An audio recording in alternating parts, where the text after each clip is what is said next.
Burnout, a topic that is very common amongst first-generation students and Latinos, but something that no one ever talks about. Throughout time, I have noticed that when I attend different conferences and I listen to podcasts, everyone talks about how to be inspired and how to be a hustler, but no one talks about the consequences that comes along with that. There's a lot of pressure in society from each other and from ourselves to do well. It is very difficult for me to stand up here and be honest about the difficulty that I have been facing, but I feel like it's important for me to be honest and talk about this, as someone might really need to hear this. I got burned out. I have always tried to focus on being myself and working really hard, but sometimes that is a little bit difficult as there's a lot of pressure in society, as I said previously.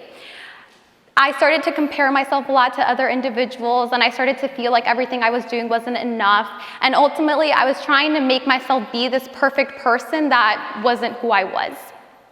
When I was a little girl, my parents decided for us to move to the United States again for me to go to college. They thought, we want you to go accomplish your dreams. We want you to do something great with your life, so we're gonna go back. So we left our beautiful little orange house in Mexico, and I took college education very seriously, and I still have. I really wanted to make a difference, and I wanted to excel academically, and I wanted to make sure that my parents knew that I wasn't going to waste their time in the sense of making them regret coming back to this country. I really wanted to make them proud. And from that, I started college, and I knew that there's a lot of young girls around the world that don't have the same privilege that I do of going to college and even getting to pick what I have to study, which is such a blessing that I have that privilege. And because of that, when I started college, I was really excited. I took my grades seriously, I volunteered in everything, and eventually I found a lot of my passions. But in the back of my mind, I always had law school there. And I always thought that I wouldn't be a good enough candidate for it. And so I got burned out last year, my junior year of college, my second semester. I was doing really great things. I loved everything I was doing. I was excited. I worked really hard for them, but it was a lot.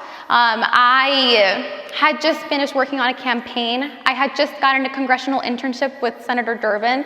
I started a new job with a program that has given me so much. And I even was the first Truman Scholarship finalist in Aurora University history. So I was doing a lot of great things, but for some reason, I didn't feel my absolute best. I started to notice that my performance was diminishing. I wasn't doing well in my classes, and my overall health was also being a played factor in this. I noticed that I started to procrastinate. I didn't really care about the things that I loved at one point. I started to get really sick. I would get headaches all the time, and I felt like I was going to just pass out during class because I was so stressed out from all the pressure that I had all the time.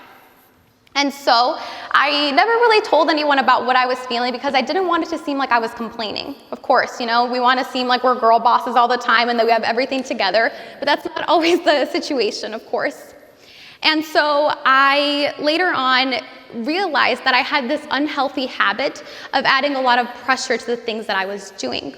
I started to think that I was only successful if I was busy, or that I would attain a lot of value from the things that I was doing, that my worth came from those things. And overall, I started to miss the old Andrea, the one who was very motivational and always had her stuff together, but I couldn't keep up with myself at that point.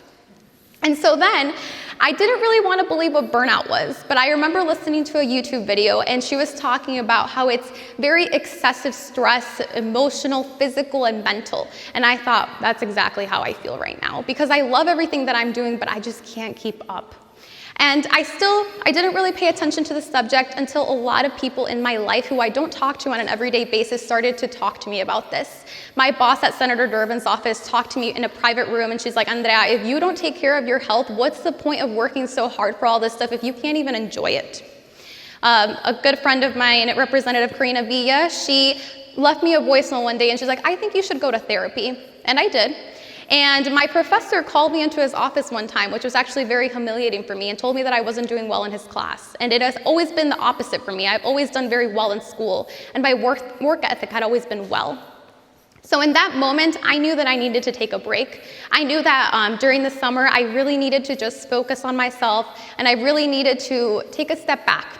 And it was difficult for me, I will say that. I felt guilty. I felt like I was gonna be left behind for some reason if I didn't keep up with everything that I was doing, but I did, and I actually loved it. I went to Mexico, I was on the beach, I went to DC for my job, I did a bunch of things that I normally wouldn't do. I read books for fun. I actually hung out with my friends and family. It was pretty great. And so I tell you that sometimes it's important to take a step back. But I'm not advising you to do that. Rather, I'm telling you that these are things that you can do throughout your life that you don't need to burn out later on. I'm not standing here to tell you that you need to take a step back from everything that you're doing, but I am telling you and I'm making you aware that burnout is a thing. And you don't notice it because you're so caught up in everything that you have to do, but it's a really, really big thing. And I feel like as Latinas, it is something that we should talk about because we don't. We never do. We're too shameful for some reason. And so though it is difficult for me to stand here and talk about it, I want to make that known. And so I learned 3 valuable things while I was burned out, I guess you could say. The first one that I learned was that you have to just believe that you are good enough. You have to believe that the work you are doing is well, because that's the reason why I got burned out to begin with. I have this impression that I'm not going to get accepted into law school when I apply in November, so I pressured myself so much to make myself a really good applicant, when in reality, it didn't do any good for me. Secondly, I learned that balance is key. You need to take care of yourself. You need to work on your health. You need to sleep and eat. It's actually really great for you. Who would have thought, right?